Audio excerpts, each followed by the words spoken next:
It's good to go to the library on a rainy day. I picked out a lot of books to take home.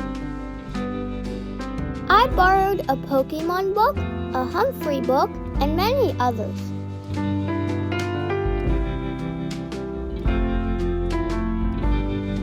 I love reading.